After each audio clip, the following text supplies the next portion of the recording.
नागेश्वर ज्योतिर्लिंग से जुड़ी पौराणिक कथा। नागेश्वर ज्योतिर्लिंग की स्थापना से संबंधित पौराणिक कथा के अनुसार एक धर्मात्मा सदाचारी और शिव जी का अनन्य वैश्य भक्त था जिसका नाम सुप्रिय था।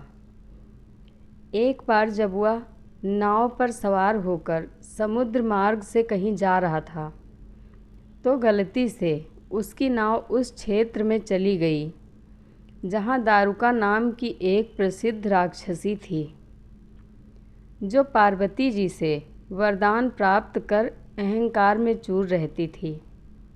उसका पति दारुक महान बलशाली राक्षस था।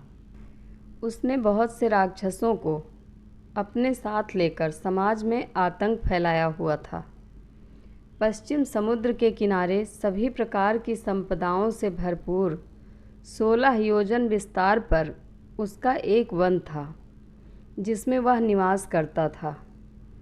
दारुका जहाँ भी जाती थी वृक्षों तथा विविध उपकरणों से सुसज्जित वह वन भूमि अपने विलास के लिए साथ साथ ले जाती थी। महादेवी पार्वती ने उस वन की देखभाल का दायित्व दारुका को ही सौंपा था जो उनके वरदान के प्रभाव से उसके ही पास रहता था। उससे पीड़ित आम जनता ने महर्षि और्व के पास जाकर अपना कष्ट सुनाया। शरणागतों की रक्षा का धर्म पालन करने हेतु महर्षि और्व ने राक्षसों को शाप दे दिया। उन्होंने कहा कि जो राक्षस इस पृथ्वी पर प्राणियों की हिंसा और यज्ञों का विनाश करेगा उसी समय वह अपने प्राणों से हाथ धो बैठेगा। महर्षि और्व द्वारा दिए गए शाप की सूचना जब देवताओं को मालूम हुई तब उन्होंने दुराचारी राक्षसों पर चढ़ाई कर दी। राक्षसों पर भारी संकट आ पड़ा।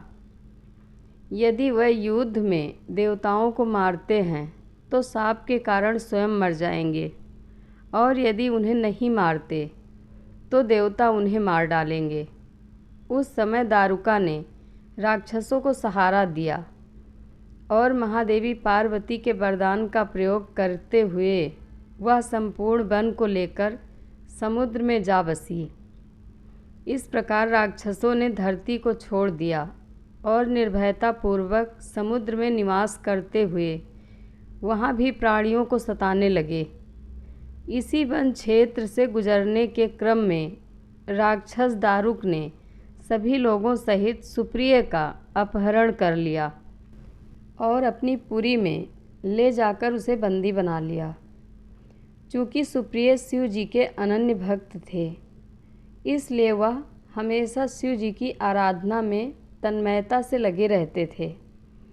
कारागार में भी उनकी आराधना बंद नहीं हुई और उन्होंने अपने अन्य साथियों को भी शिव जी की आराधना के प्रति जागरूक कर दिया। वे सभी शिव भक्त बन गए। कारागार में शिव भक्ति का वातावरण उपस्थित हो गया। दारुक ने जब अपने सेवकों से सुप्रिय के विषय में यह समाचार सुना तब वह अत्यंत क्रुद्ध होकर उस कारागार में पहुंचा। सुप्रिय उस समय भगवान शिव के चरणों में ध्यान लगाए हुए दोनों आंखें बंद किए बैठा था। उस राक्षस ने उसकी यह मुद्रा देखकर अत्यंत भीषण स्वर में उसे डांटते हुए कहा, अरे दुष्ट वैश्य, तू आंखें बंद कर इस समय यहाँ कौन सा उपद्रव और षड्यंत्र करने की बातें सोच रहा है। उसके यह कहने पर भी धर्मात्मा शिव भक्त सुप्रिय की समाधि भंग नहीं हुई। राक्षस दारुक ने अपने अनुचरों को आदेश दिया कि सुप्रिय को मार डालो। अपनी हत्या के भय से भी सुप्रिय डरा नहीं और वह भयहारी संकट मोचक भगवान शिव को पुकारने में ही लगा रहा। उस समय अपने भक्त की पुकार पर भगवान शिव ने उसे कारागार में ही दर्शन दिए। कारागार में एक ऊंचे स्थान पर चमकीले सिंहासन पर स्थित भगवान शिव ज्योतिर्लिंग के रूप में उसे दिखाई दिए। उनके साथ ही 4 दरवाज़ों का एक सुंदर मंदिर प्रकट हुआ। उस मंदिर के मध्य भाग में एक दिव्य ज्योतिर्लिंग प्रकाशित हो रहा था तथा शिव परिवार के सभी सदस्य भी उनके साथ विद्यमान थे। सुप्रिय ने शिव परिवार सहित उस ज्योतिर्लिंग के दर्शन और पूजन किया। भगवान शिव ने उस समय सुप्रिय को अपना एक पशुपतास्त्र दिया और अंतर्ध्यान हो गए। पशुपतास्त्र प्राप्त करने के बाद सुप्रिय ने उसके बल से सभी राक्षसों का संहार कर डाला और अंत में वह स्वयं शिवलोक को प्राप्त हुआ। भगवान शिव के निर्देशानुसार ही उस शिवलिंग का नाम नागेश्वर ज्योतिर्लिंग पड़ा।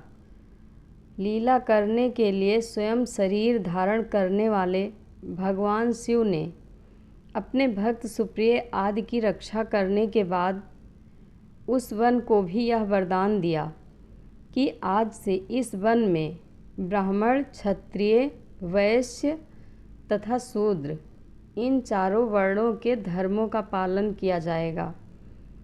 इस वन में शिव धर्म के प्रचारक श्रेष्ठ ऋषि मुनि निवास करेंगे और यहाँ राक्षसों के लिए कोई स्थान नहीं होगा। जय महादेव। कथा अच्छी लगे तो कमेंट बॉक्स में अपनी राय ज़रूर दें। धन्यवाद।